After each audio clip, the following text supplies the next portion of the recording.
if we actually got together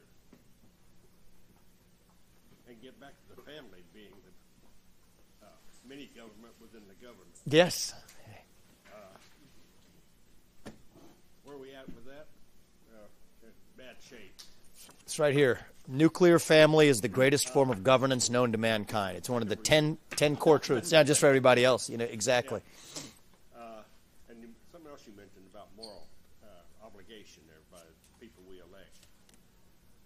I don't understand why people that can see a lot better than I can keep electing the same idiots. You got big cities like Chicago.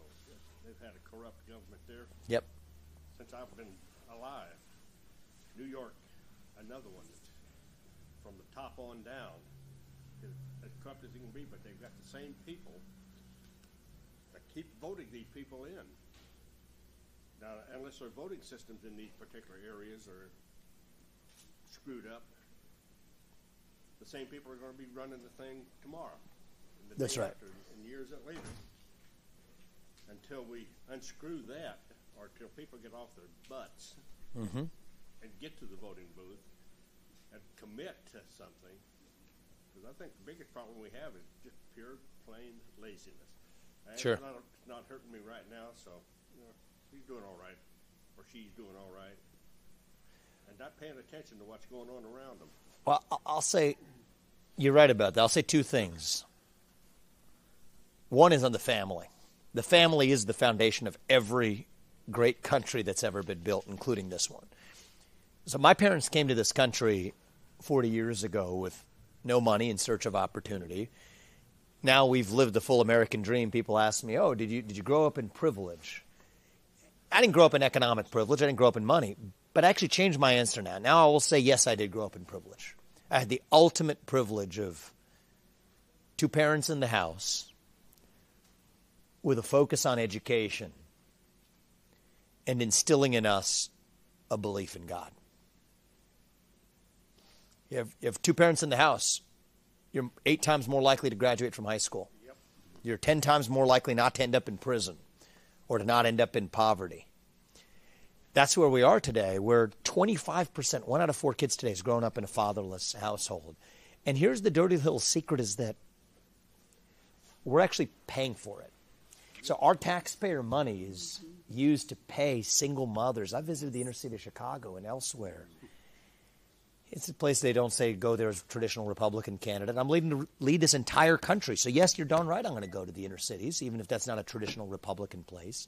And what do you find? Those single mothers are being paid more money not to have a man in the house than to have a man in the house. Rather be teaching them to be married to Uncle Sam instead of be married to whoever was in that house before. California's the same way. Same way. It's across this country.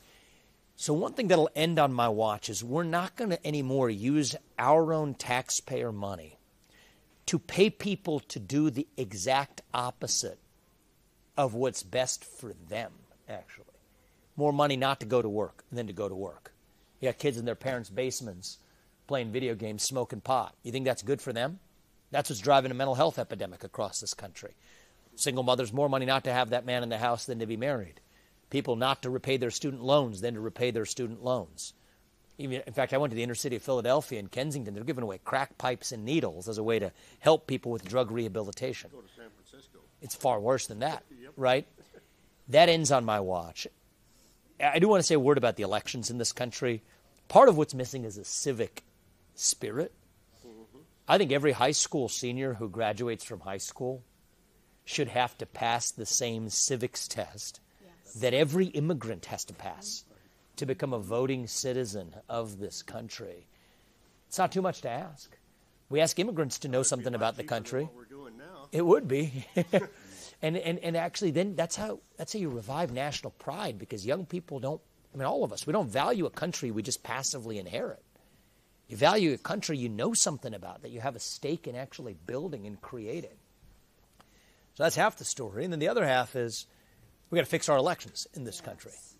Yep. So one thing I'm going to deliver this as your next president once and for all. I'm not a complainer. I don't like to sit around and complain. There's a role for exposing the problem. And in many ways, I say, Donald Trump, he rolled over that log and we saw what crawled out. I'm bringing the pesticide, is the way I look at this, is just get the thing done. Minimal federal standards for federal elections. Single-day voting on Election Day. Make it a national holiday. Paper ballots, government-issued ID to match the voter file. And yes, English as the sole language that appears on a ballot. That, too, is about cohesion in this country. Same thing with respect to the mass firings in the administrative state. Got to actually get in there and get the job done, bring the pesticide. And I think once you get that deep state out of the way, once you lay those basic rules of the road, even elections that we can trust, that we can believe in. Because even they have to follow the law. They do. Then we got to enforce it. And then we got to enforce it. The gentleman here, thank you for doing your jobs. We got your back if we're in there. Actually, let me tell you something about local law enforcement, how we're under-leveraging local law enforcement in this country. So I told you we would end birthright citizenship for the kids of illegal migrants, right? And every president could have done this. The Constitution already says it. So the 14th Amendment, sometimes if you're going to swear an oath to the Constitution, it helps to actually read it. The 14th Amendment, it says, all persons born or naturalized in the United States and subject to the jurisdiction thereof, that's the key words, are citizens. What does that jurisdiction piece mean? Well, the kid of a Mexican diplomat who's in this country legally, that kid does not enjoy birthright citizenship. Nobody thinks he does. Well, then the kid of a Mexican or Venezuelan illegal in this country does not automatically enjoy birthright citizenship either. So the day I take office going forward, nobody who's born in this country illegally enjoys citizenship. That's a big way we solve a lot of the mass migration problem. But the other way is take the millions who are here illegally. It's controversial to some people, but I think it's the right answer. If you're here in the country illegally, you have to be returned to your country of origin, period. Now, they say they can't do it because ICE, Immigration and Customs Enforcement, only has 6,000 or so actual cops or agents on the front lines. But again, read the law. The law allows ICE to give their warrant service power to gentlemen like you who are serving in this community to say, okay, if they can't get here, you can still serve those warrants in the local community. There's 1 million local law enforcement in this country who are standing by and ready to do their duty. We haven't used that. Now, what we require is a president who understands the law to instruct ICE to allow local law enforcement to be able to get that job done. So everything we need to done in this country right now, I mean, the basic rules of the road, protecting our borders, using our military, send the troops to the southern border, build the wall, this and that. Okay, it doesn't get done. Even if it does get done, they build the cartel-financed tunnels. Fix the problem. As commander-in-chief, send the troops to the border. As commander-in-chief, have ICE give local law enforcement the ability to serve those warrants, as the law already allows for. Fire 75% of those federal bureaucrats. Drive basic federal standards for federal elections. Single-day voting, election day, make it a holiday with paper ballots. We live in a 1776 moment. It's about the basic rules of the road, and I think we will unite the country around this because none of what I'm telling you is a black idea or a white idea. Actually, it's the law. It's the law. It's all of us are united, even Democrats and Republicans. They should argue about tax rates maybe, but they shouldn't be arguing about this. This is what unites us across our differences. And I think we have an opportunity to do it. What do those troops do? You said shoot those people? Those troops sent to the border, if they're facing outward, you've already sent the signal that you don't come in. I've been to the southern border. I'll tell you what you see there. It's not like what most of us imagine where there's people trying to sneak in and they're chasing them down and you have to shoot them. That's not it. Our own government is facilitating them coming in. That's actually what's happening. So they're just forming neatly formed lines. They each check the same box. It says asylum, and we let them in because that's the signal we're sending. In fact, our own Customs and Border Patrol show people who don't even know the language, there's translations for them about which box you check saying you're seeking asylum. That's what's happening. It's not like a shoot them, people trying to run over situation. That's not it at all. So I'm sending a different signal. There's a new commander-in-chief in town. We have borders. A nation without borders is not a nation. You line the military up, nobody's coming into this country. You complete the wall, nobody's coming into this country. Use aquatic barriers in the Rio Grande. They're safe, they're cheap, they're mobile. The U.S. government isn't letting Texas use them. Why? Not because they don't work, but because they do work. And this is the part you're not supposed to say out loud, but we all ought to know it. This is the intentional product of a Democratic Party's policy that's about changing the composition of the electorate, including illegal votes that are cast. That's exactly what they are, and by the millions. So once you see that, you realize what you need is a president who just stands for the rule of law and says, you know what the military person is going to say? Okay, well, you want to come seek asylum in this country? I'm going to show you to Customs and Border Patrol, and if you don't have proof of political persecution, which is 99% of them, you're going back to your country. And forced to remain in Mexico, which actually is the law of the land right now. They're just not enforcing it. Goes back to the point that the people who we elect to run the government aren't the ones actually running the government. All it takes is a commander-in-chief who's actually willing to enforce that law. You had a question, sir? Okay, yeah. Excuse me. The technology, I see one of there, you want to continue to use fossil fuels. I don't know anybody that watches Cheryl Atkinson, but 2 years ago they had a 20-minute program on clean coal, and they're using the carbon from it to make concrete blocks. I don't know if anybody even saw it, okay? But why can't, how come we've got all this technology, but it never comes to the forefront? Well, it's because of the regulations in this country. So there's coal plants in southern Illinois, for example, that actually, one of them, I talked to one of the people from that community, they say its byproduct is H2O, water. And yet, it's going to have to be forced to close because of the crippling regulations applying to the coal industry. Same thing with respect to the restraints on drilling and on fracking. Those didn't come from Congress. Those are regulations that just came from the executive branch that Congress never actually passed. So on my view, and on the current Supreme Court's view, that's unconstitutional. The fourth branch of government, that administrative state, that swamp, that itself is unconstitutional. So when I take office, we're rescinding any regulation that was not based on a law that Congress passed. That's what our founding fathers would say.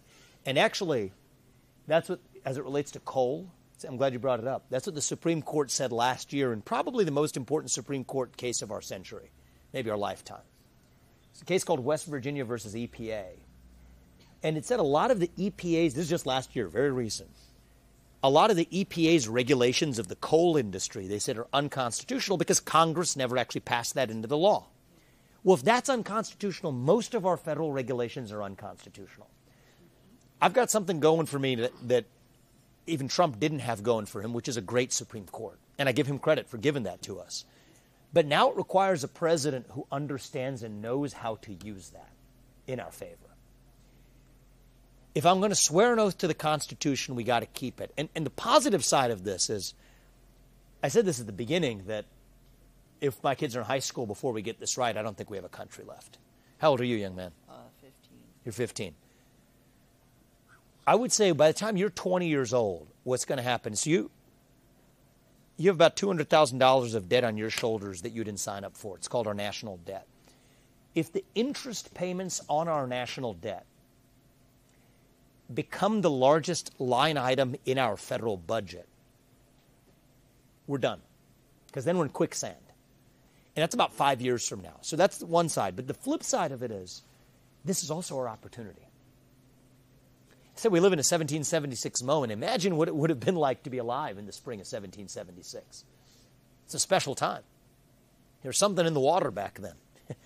I talk about Thomas Jefferson inventing the swivel chair. The other signers of the Declaration of Independence. You got a guy like Benjamin Franklin, invented the bifocal spectacle, actually a remedy to the common cold. The lightning rod, first one of them, Benjamin Franklin. Robert Livingston, who was the ambassador to France, he was a co-signer of that document. He actually invented part of the steamship while he was, as a hobby, while he was in France. I mean,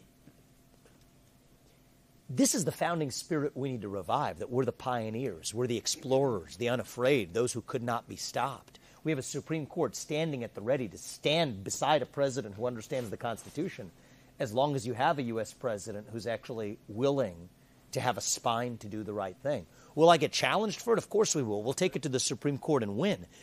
This is how we revive what our entire country was founded on. And so I think it falls on our shoulders to do this. I refuse to be the generation, all of us here, that watches by and squanders what our founding fathers gave us 250 years ago. And I worry, if I wasn't in this race, naturally the thing I'd be doing is I'd be voting for Donald Trump too. It's the closest thing we've had to that.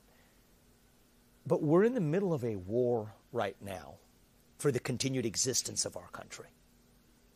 It's a war between those who love the United States of America and a fringe minority who hates this country and what we stand for.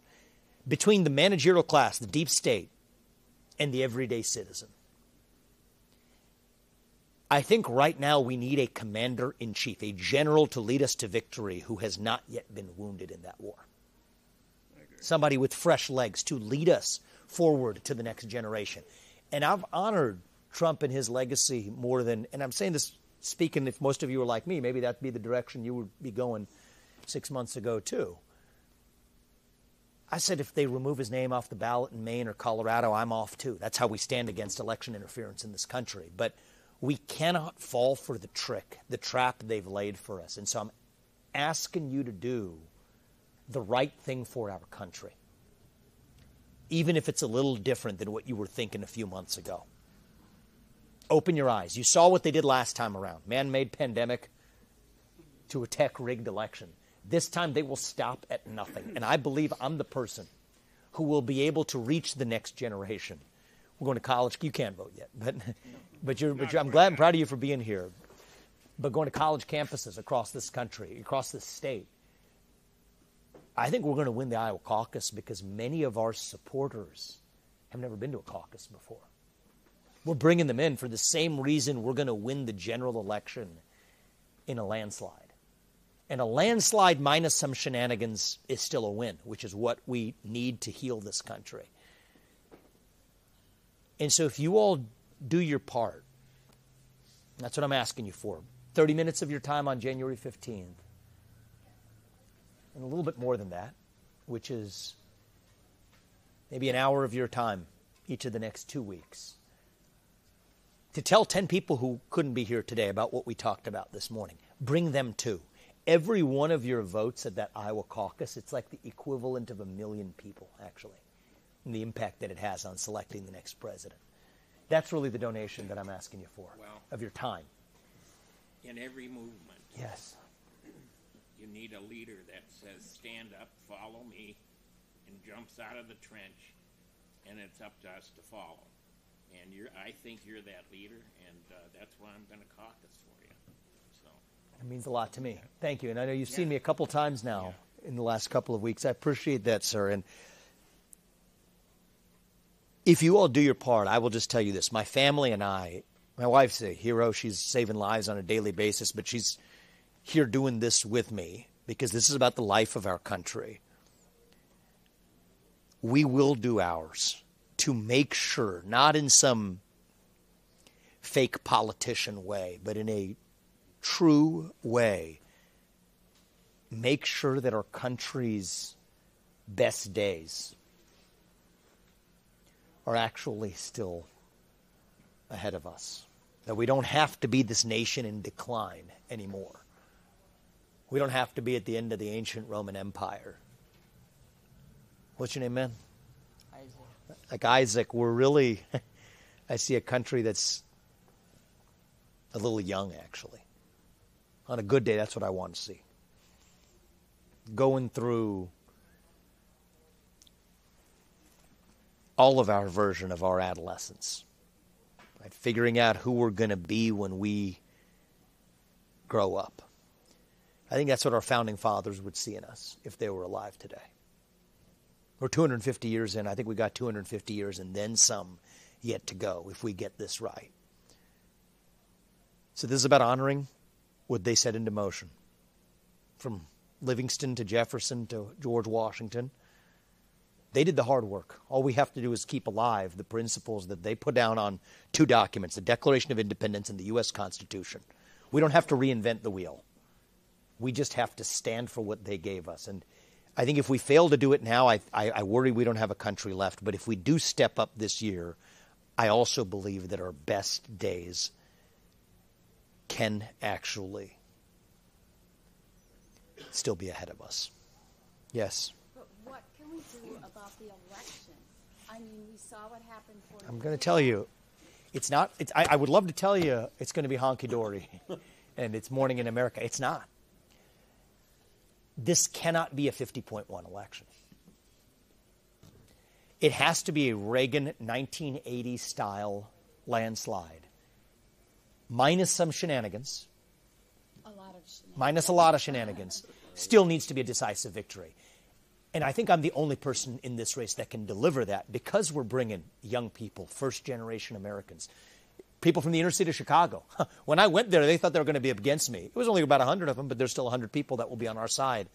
Most of them will by the time we get to our election, because they also believe in securing our own border, because they're turning their own high school into an encampment for migrants, and they don't want to send $200 billion of our own money while they're living in squalor to Ukraine. So this is a multi-ethnic working-class coalition. Frankly, I'll tell you something. You guys already may know this about me. I mean, I'm Hindu, which is different than the traditional faith background of people who've run for U.S. president. Now, what I can tell you is we share the same values in common. I went to St. Xavier High School in Cincinnati, read the Ten Commandments for the first time when I was in high school, and it didn't feel like I was reading them for the first time. My core faith is there's one true God. He puts us here for a purpose. It's our duty to realize that purpose. And we're all equal because we're equal in the eyes of God. God resides in each of us.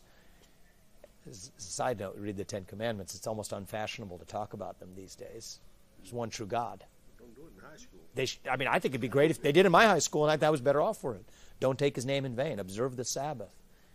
Honor your parents. Don't lie. Don't cheat. Don't steal. Don't commit adultery. Don't covet. Didn't feel to me like I was reading these values for the first time, but I brought that up in the context of your question because we want people of many faith backgrounds to still stand for the same values the country was founded on. They are Judeo-Christian values, but most people in this country share those values in common. If we can have a president who stands for our national character, regardless of their skin color and regardless of whether they voted for a Democrat 30 years ago too. So this has to be that kind of election. Once I get that right, you have my word, we'll get to single-day voting. Election day, national holiday with paper ballots and government-issued ID. And I also stand for English as the national language of the United States. That means it's the only language that appears on a ballot. This is how we unite this country. People believe that the way you unite the country is by showing up in the middle and compromising. Hold hands, sing Kumbaya, unite the country. That's fake. That's not real. The way we will unite this country, the way I'm volunteering to lead us to unite this country, and I will, is by standing for the shared values, dare I say it, radical values that set our country into motion. Right? The idea that you get to worship freely, that you get to speak your mind freely, as long as I get to in return. Those are radical ideals. In most of human history, it was done the other way. But that's what makes America great. That is what makes America itself. And young people in particular, I promise you. What's your name? Robin. Robin, I promise you. I'm 38. I'm the youngest person ever to run for U.S. president as a Republican. And I think it's going to take someone like me to do this. The next generation is lost, but they're not against us. They're hungry for purpose and meaning and direction. We're already doing it in this campaign as the next president. We will give them that direction that they're starved for. They veer left because the left gives them a vision. Race, gender, sexuality, climate. Where are we talking about what we care about? Individual, family, nation, God. We haven't been doing that as conservatives. That is my duty, my responsibility. My faith teaches me we have to use our God-given gifts for what's right. And so that's why I'm in this. This country has allowed us to live an American dream we never imagined possible. I'm a businessman. I'm not a politician. We've achieved success. I think they're asking me to go to the next stop. Where are we going next? Anybody know? I don't know. Waverly? I think Waverly's next, yeah. So if you guys want to join us, you're welcome. But I'll just ask you in parting. Okay, Waverly's later. Yeah, Okay. we're about 20 minutes away. About 20 minutes away, so if anyone want to join us, we'd love to have you. But Some good folks down there. yeah, and we don't want to keep them waiting. Good people in this part of the state, people may not be visiting. But Tell Joe Zurcher when you get down there that you better be doing this job. what's that? Joe Zurcher, he's the head of them down there. Okay, I'll keep an eye for him. I'll tell you is that's what I'll leave it at. If you do your part, Yep. we're going to do ours. January 15th, I think I'm the sole person in this race that can actually stand for our Constitution, actually, actually make it happen, right?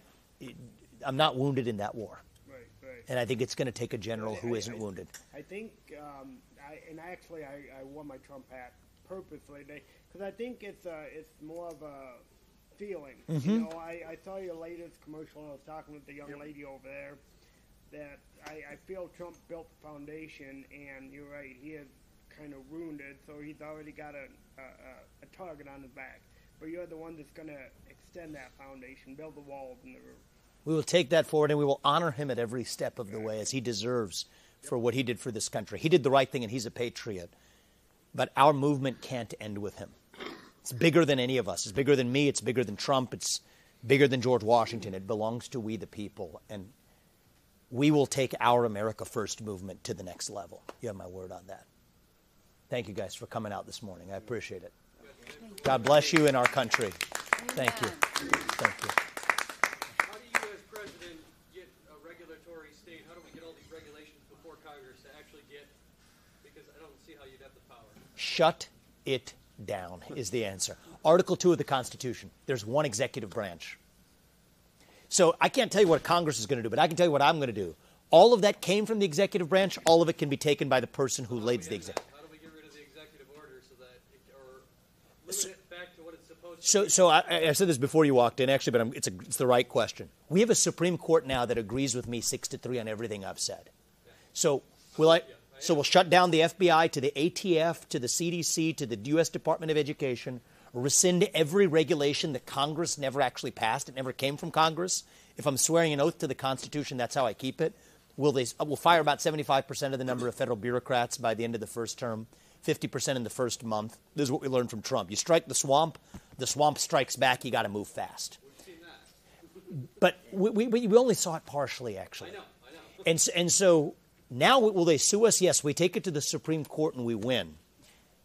Then the next president who comes after me won't have his hands tied in the same way. That's what I say. America First is bigger than Trump, and it's bigger than me. It's about how we take our movement to the next level. That's what the next president needs to do. If you have that, our country's best days, I'm confident, are ahead of us. But if we fail to do it now, I think that we may be at risk of not having a country left. That's what I believe, man. Thank you for coming out. Is the EPA included in the alphabet agency? Yes, it is. All right. Yes, it is. Good. Well, number one's hard to argue with. There's a lot of contenders: Department of Education, FBI, EPA, ATF, but all of them are species of the same thing. It's an unconstitutional violation. You need a president who will get in there, not with the chisel. We're bringing a chainsaw. That's what we're doing. So, thank you, guys. January 15th. If I win the Iowa caucus, I'm your next president. If I'm your next president, we get the things done we said we're going to get done. So you do your part. You bring 10 people with you. We got our best days ahead. Thank you, guys. I appreciate that. I like that. Thank you, sir. Thank you very much. I appreciate you being here so many times. So we're not allowed to take cash, actually. You are. So we'll take a check. I don't have a That's check. if You give it to one of your guys. Okay, they'll return it. But it's for some diesel. Thank Anyway, you. Thank you, sir. I appreciate it. But in spirit, I've received it. And what's it? You got a note for me? I'm going to read this on the bus. Yeah, it's a plan. Thank you. It's a plan. A plan. That, Thank you. From I appreciate that. 9 years ago. That means a lot to me. If you spread the message in this community, that's what I need from you. We're talking you up. I mean, I I appreciate don't it. know that many people. But No, but you're a good man, and I care about this country, and I appreciate that. Thank you, guys. Thank you for being. Sir, thank you for being here. Yeah, thank you. Hey. Just want to see you before you go. Thank you. Nice meeting you. I appreciate you. Thank you. Thank you. We're going to do our part. Thank you, guys. Thank you. Hang in there. You got a nice family. Thank you. We're grateful for that. And it's the foundation. It is. It is. There are two boys are sleeping on that bus. Thank you so much. Thank you, Robin. I appreciate it. Thank you. And you asked the right question. I appreciate it. What's your name? Bonnie. Bonnie. Yeah. Thank you for being here, guys. 54 years she put up with me. Well, you must be doing something right. Well, I was happy to hear your wife and kids up there. Oh, they're yeah. I mean, and she's going to be a legendary first lady for this country. She would be here, but she's seeing patients via telehealth. But she'll set a good example for children in this country. Yeah.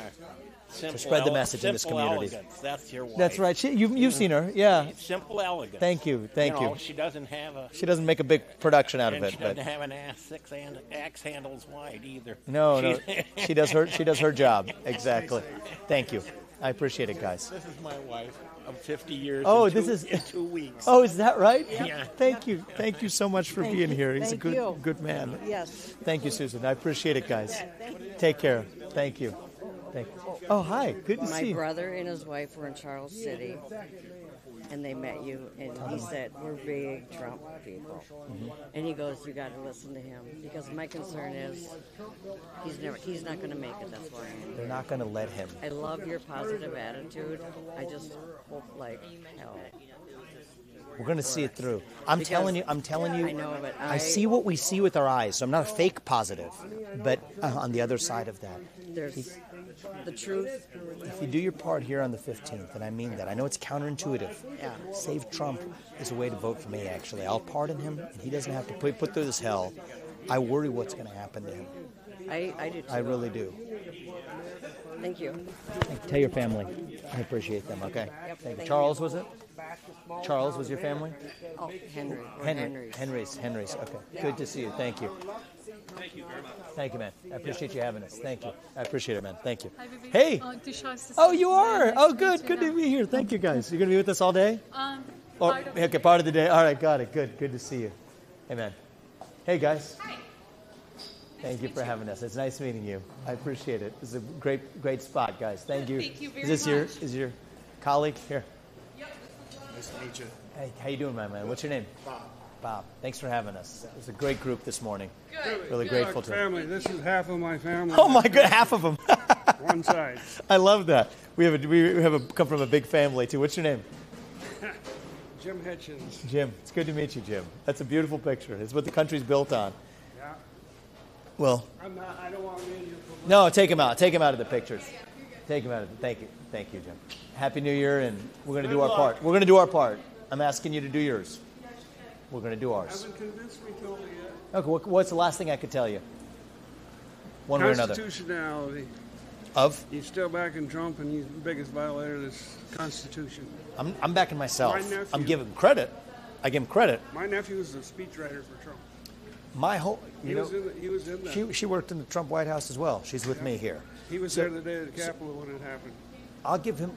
I want to unite this country. We'll give credit where credit's due. But I'm in this for a reason. I can unite this country in a way that he can't. And as I said, if you're going to swear an oath to the Constitution, you might as well have read it. That's what I'll tell you. We'll stand by the Constitution. Yep, that's what I say. It got us here, and it'll keep us here. That's right. It got us 250 years in. It'll get us 250 years ahead. That's one oath I'll keep. It's that. Okay? Thank you. I appreciate you. Hey, thank you. We are. I appreciate it. Not anytime soon. We don't need that. But we're going to do the right thing. I'll see you. Hey, guys. We got a picture. Yeah, tell your colleagues we got their back, all right? Yes. All of you. Yep. You spread the message for us. Thank you. I appreciate it, guys. Thank you. Happy New Year. And Happy New Year. spread the message. You guys come out to the Iowa caucus? You should. So It's if it's a question,